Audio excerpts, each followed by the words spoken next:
Kyle here from All Media Reviews. Here to do another CD A to Z, but first I was just gonna say add one or two things that have come up. I'm gonna be doing. For one thing, the Deer Hunter announced via the pillar and the pre-order went public today, although I haven't found the link yet for the documentary art film, North American Tour 2023. The soundtrack and the quote unquote North American EP. Those are the songs from the film, the documentary that actually have vocals, other than the last part of the film. But soundtrack's like a full length thing, so it's coming June 6th. So it should be worth looking forward to. I don't know if that means that again, Sunya, the projection for Sunya is probably going to be later. I don't know. We'll find out more soon. Um, and I'm going to be doing. Well, I didn't even mention some other tours like Minus the Bear. They're doing a reunion tour, and they're coming here, but I'm not gonna go. I don't think. But on the last video. But I'm gonna be doing the A to Z now. But I'll be doing. After doing the Rosetta review last week too. Yeah, maybe I kind of thought like I should just do some videos on independent film and so independent film movies in general, but independent film. So I have started doing a Pub Meeple. I'm just starting it right now. I'm not even halfway done with it, but it's like 85 films or something like that of the last like 30 some odd years. Trying to classify as independent is sort of ambiguous to some degree, but I don't know how many I'll talk, but I'll be showing some DVDs. Some of them I don't have, of course, physical copies of, but the goal would be probably by the end of the week. Of course, Hotel the Laughing Tree's new album comes out this week as well, but I don't know if I might manage to do a review of it because not too many people are going to review that on YouTube. But so anyway, yes, it's the first part of the Fs. I literally probably took these out like 3 weeks ago and didn't get them doing the videos. So all right, so the first part of the Fs. First up, which I'm kind of surprised, but I think this is the first F is my Fair to Midland collection, band from Heart Attack Sulphur Springs, I think, Texas. Anyway, so I don't have the massive collection. There's one obvious. I don't have the first debut album, Carbon Copy Silver Lining, which goes for like well over $100, and not the greatest record, but as a fan, I've always still wanted it. But they reissued it, and I still wasn't able to get it because it got snatched up by the fan base. So I have, of course, only one copy. I thought I had a second at one point. Got the guys to sign it of Enter Fun to Stifle their, in effect, their second album, the first album with like more pure, clean, mostly clean vocals, from 2004. Ah, geez, and the thing falls out. Of course, this is what happens with gravity. I think the condition's still okay. Um, but this is what happens. Just like vinyl, stuff's fragile. But yeah, so this is a great record, and I've talked about this how the following record, the following full length was re-recording a lot of the songs, but a lot of songs were not on that. They're on here, vice versa. So songs like Granny Niblo, Abigail, Timbuktu, Keens, those are, and then the versions are a little different. Even the production's not quite as good. There's these like preambles in the third. This is a terrific record as much as the production is a little smaller budget. But it was a breakthrough in sorts. So then I've got the Drawn and Quarter EP, only one of these.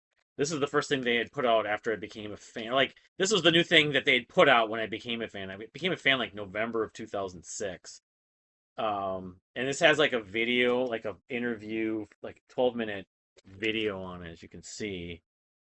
The Drawn and Quarter Kinscope, but Orphan Anthem 86, to me, the original demo. To me, it's kind of because the production's better on this. This was released on Surgical Strike, Surge taking from System of a Down's label, but got the guys to sign this too. I remember Cliff talking about how he would never want to play in a band.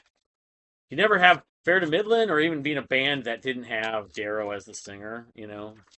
So, but yeah, it's got that. It's got, I think this might have a version of Abigail. I can't remember.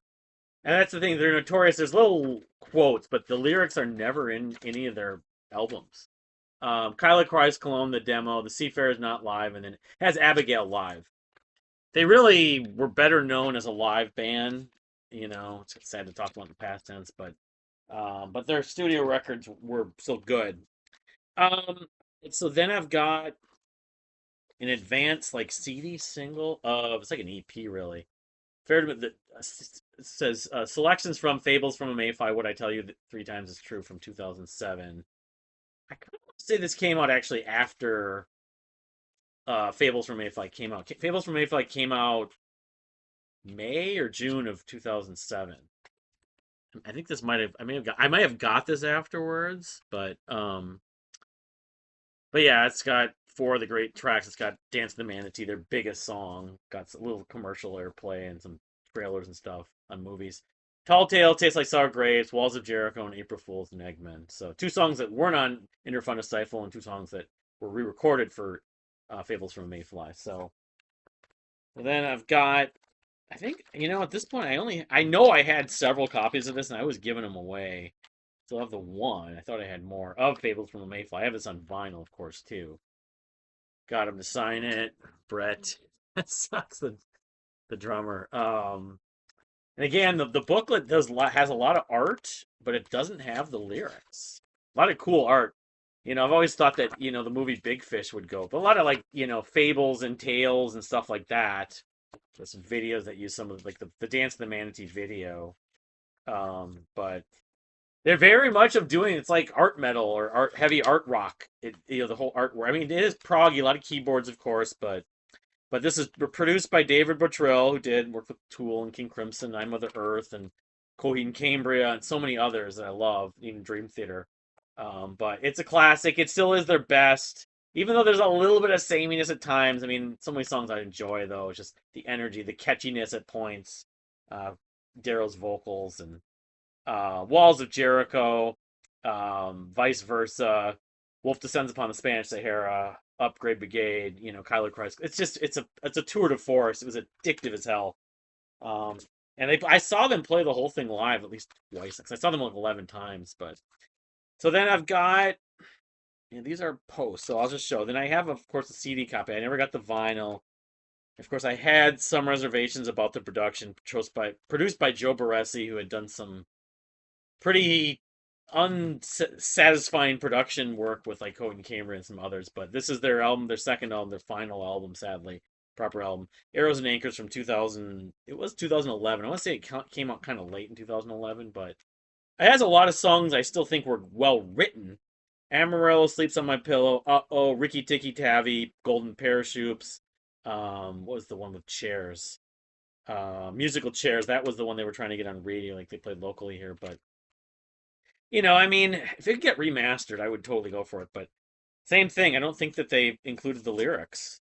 So I did a video on them a few years ago, probably showing a lot of this stuff. But the label, they were losing money, and there was just they had, I mean, they worked on this for many years because this was 2011, the debut album, the debut album. Fables came out in 2007, so that was 4 years. But people love this album. They think that it's better than Fable. Some people do, but if it wasn't for the production, I might have some. It's more varied. It even includes their longest track, that last track, "The Greener Grass." I want to say it's like 15 minutes. So then I have these two like live recordings shows. One's like it's live at Andy's Bar, which has a combination of the two records, mostly the previous two records. They didn't really play stuff like Orphan Anthem, sadly, that much. They even covered Sufjan Stevens in this, John Wayne Gacy Jr., and then a Bob Dylan song, Well, Well, Well.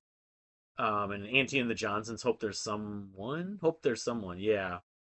Um, Violinist Session. So I want to say if Andy's was like in Michigan. Yeah, and this is like a DVD, so it's like a combination. Maybe it is just a DVD. I forget. I think I watched it once. It's a double DVD, or it's a CD and DVD because it has another disc right here. But I saw them 11 times or whatever, but I miss these guys. I know that Cliff was part of another like local band. I know Daryl was talking about doing a solo album at one point, but and then I have the Machine Shop show. Maybe this is the one that's from Michigan. This came out in 2011. And again, it has a lot of the stuff from Fables, but then some of the stuff. This does have Orphan Anthem 86 though. But yeah, Ricky Tikki Tavi. It's got what was it? Golden Parachutes, of course, Whiskey and Ritalin, Copper Tank Island. Yeah, the guitar textures on Airs and Anchors. Some of the guitar textures I really liked, but anyway, move on. So after Fair to Midland, FAI, FAAIR. Um, I only have one Fairport Convention album. It's like a double disc. No, it's not. I thought it was. This is the album. It's a live album, so a France import. So, but 1974. So it was when obviously Sandy Denny was still around, and some of the stuff is off of Legion Leaf. They're a band that I've liked when I've heard them. I just haven't spent that much time with them. I think Sandy Denny's on this. This is just all the right. They did some covers. They could do a Dylan cover on this, but yeah, who wrote each? Um, but yeah, live convention. That's what it's called. But I don't know what it's from. Island Records. Anyway, Fairport Convention. R.I.P. Sandy Denny. Richard Thompson, of course. All right. So here's my Faith No More compact disc collection. So I've got the real thing, which is my favorite. Remember years ago going to look for CDs before the King's X show, sampling Galactic Cowboys. I'd never heard of them. I only got in King's X a few months before they were opening, and listening to some Faith No More at I think it was Cheapo on Lake Street. But yeah, this is the standard version from 1989.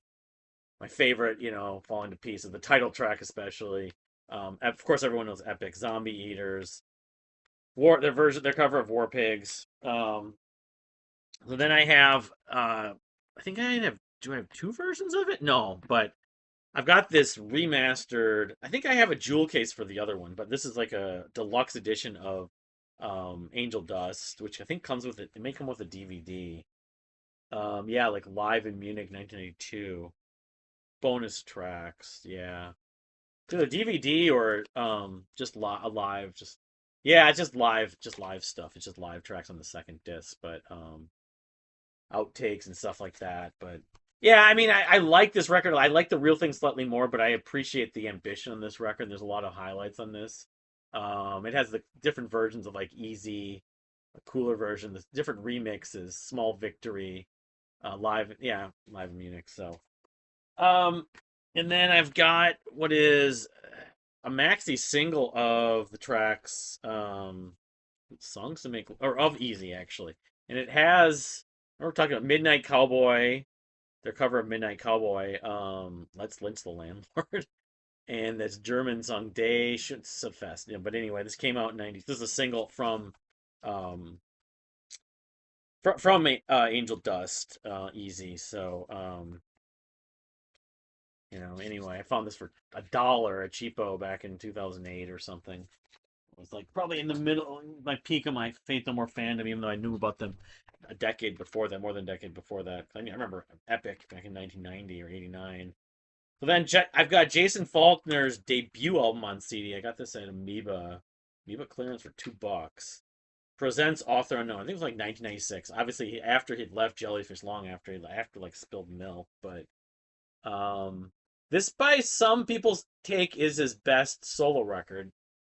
I've always liked his work, but it's just like I think on Belly Button he's great. He plays with I think Beck or maybe St. Vincent, because he's collaborated with different people that the Jellyfish guys have done. But I don't know. One day maybe he'll click with me more, kind of like Sheena Ringo or Brian Scary. I haven't heard the right songs, or even Blue. I'd say between him and Blue, I even think I might like Blue a little more because Blue's had a few tracks that have blown me away. But anyway, kind of sacrilege for being the massive Jellyfish. Oh, I forgot to show this. I also have of Faith No More's just the compact disc. I don't have the jewel case for King for a Day, Fool for a Lifetime. I got this from lala.com. It's just the CD, as you can see through the case. But all right, so moving on. I'm gonna wrap this up because this isn't a long one. I've got more F videos to do after this. This is only part one. So I've got this band called Fall of Snow. I don't remember. This band opened for someone, I think. I don't know why I would have bought this. Yeah.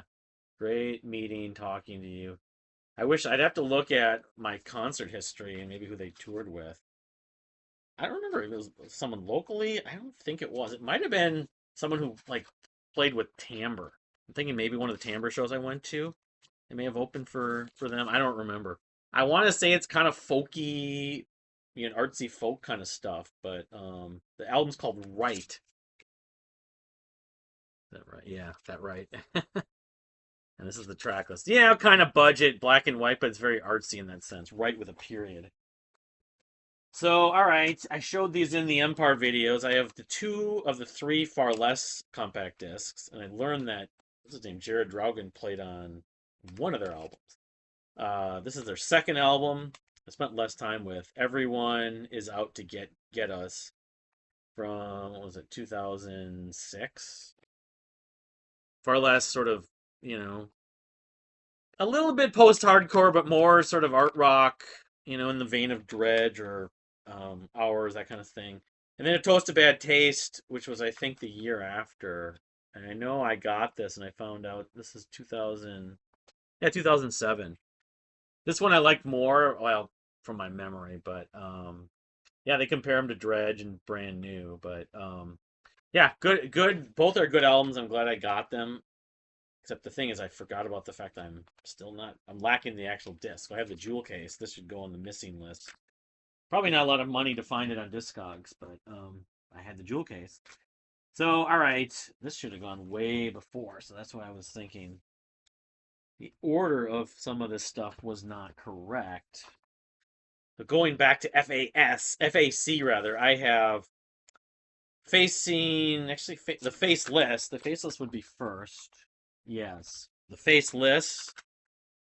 The debut album from the Faceless, technical death metal band, had some big buzz. They're still popular somewhat. Their album Akeldama, which I found is sort of less is more, and it worked better than anything they did. They had one record I liked more. The follow-up, Planetary Duality, I was disappointed in, but this is badass. This is available on vinyl, so I someday want to get it, but I can't remember where they're from, like New York or Boston or something like that. I think they're from America, but Sumerian Records, that was like the metalcore labeled out of bands from that. I think, yeah, Born Over Cyrus is on that, but um, yeah, I already showed it. All right, anyway, um, and then okay, Facing New York, their debut album, the self-titled album. I think this is from 2000, 2005, 2006. Styrofoam Walls is the one track I kind of look at, but yeah, I mean, they compare him to the Mars Volta and Cave In. Um, I mean, it's I can see why people like it. Some people like the one after it more, and then they did a comeback record a few years ago. But yeah, Styrofoam Walls is my go-to on this. But anyway, art rock of the 2000s. They were a little bit of a buzz band for a while there. So all right, so then I'm obviously this might be no, that's not all of it. Okay, LM. Okay. So here's my falling up collection of CDs, which I don't have that many of them, but I have like a lot of the sadly the Christian. I think I'm buying them. They were not real pricey. I think I showed. Let's see here, Crashings. I don't know if I think Crashings was the debut. I think like 2000. Well, that was 2004. So Crashings was second maybe. Um, Dawn Escapes must have been the debut. No, actually, maybe I don't have the. Maybe I can't remember. I should know the Fallen Up history better since I like them so much now. I like the new record. So this is this is Crashings from 2004, um, and Dawn Escapes from 2006, I think. So, and then Captiva, which I haven't even opened. I've never downloading it. I think 2007. They're releasing an album almost every year. This one is finally departing from the sort of Christian rock stereotype somewhat. And of course, I have Fangs from 2009 that Casey Crescenzo, the Deer Hunter, produced, and he may even played on. But I talked about this when I was talking about the Chilean Alpine Adventure. There's a song that's on here called the Chilean Alpine Adventure. This is, to me, among these four, my favorite for sure. And probably my second favorite at this point, because Chilean Alpine Adventure is just fantastic. I can't wait to get that vinyl sometime in the next few weeks. Maybe coming next Monday even, because I got something coming scheduled on Monday. So to wrap this video up, here's my the Family Crest compact disc collection. So I have basically everything from them. The Village, their debut album was 2011, which I like, but they were not they hadn't found themselves quite. They still I have a couple covers on them, I think, but this is going to take a while to open up. Got probably a pretty interesting book. Yeah, the CDs in here, and I probably have only listened to this online. I don't know if I've ever like listened to the compact disc itself, but big chamber rock. I mean, there's probably a book in here. Yeah, there is. Trying to do show and tell here, but not to have this video go an hour. But I don't know. This is one that I probably could go back to and listen to more. But just like Bent Knee's debut album, I've never even listened to. And I don't have. A few other bands, Major Parkinson, I think. Um, so then, of course, They had okay, Songs from the Valley Below, which sounds like and the Headwinds. These two EPs. I don't know what they may have been. Yeah, this is 2010. So actually, this predates The Village. This is their debut release. CDs in here, but band out of San Francisco or Northern California, and then I have had the Headwinds EP from 2013. Um, again, these all came up before I became a fan. They were pretty much, I would guess, they were kind of a local band at this point, but they ended up getting their big break. But lots of members still played on this, and "Marry Me." I don't know if that's a St. Vincent cover. And "The River," of course, not a cover of the Anathello song or Springsteen. I don't think so. They did some covers though. So then here's the collection that basically when I'm going forward when I became a fan, the Beneath the Brine. Probably my favorite still, although it's they're kind of splitting hairs. All the Act albums and all the War albums rather. The title track is just unbelievable. One of the best songs of the 21st century. But big book, of course. I got the vinyl too, but all right. This came out in 2014, like probably a few weeks before I saw them. It was like May or June of 2014 with Mother Falcon. So then I have the Prelude to War EP, which came out next. This was 2017. They were touring for Beneath the Brine for quite a while, but they started doing the this is the War series. They were doing like artwork, very extensive artwork for the songs and stuff. This has the one or two tracks that I love that feature saxophone, especially. Sparks and Mere Love and Battle Cry is another one. This is a great EP. It's probably one that I don't think of as much as I should. So then the War Act one, which came out the next year in 2018. I think they did a Kickstarter for this, but of course they got the one on here. I had this in my car at one point. Very colorful booklet. Was kind of my album of the year for 2018. It's not now, but still in probably the top five. Well, among the War records, might be my least favorite at this point, which is weird. So then, of course, the album that came out the day my cat passed away, the day after. The War Act 2, which they kickstarted it, and it took like a few years to make. It's the last album they released, the War Act 2, which has Hearts on Fire and Pride of the two big bangers, but songs like The Tree, You Are the Beginning, Her Song, Cold, Cold, Cold. Great album. They got the guys to sign. I've seen them several times on supporting this thing now because they've come here last 2 years, I think. They're going to be coming again this year. I would think they're working on a new record right now. Haven't really seen them on social media that much over the last few months. Last year, I know Liam and Laura posts on social media a lot. She used to, and Liam would be doing those like performances on the acoustic guitar. But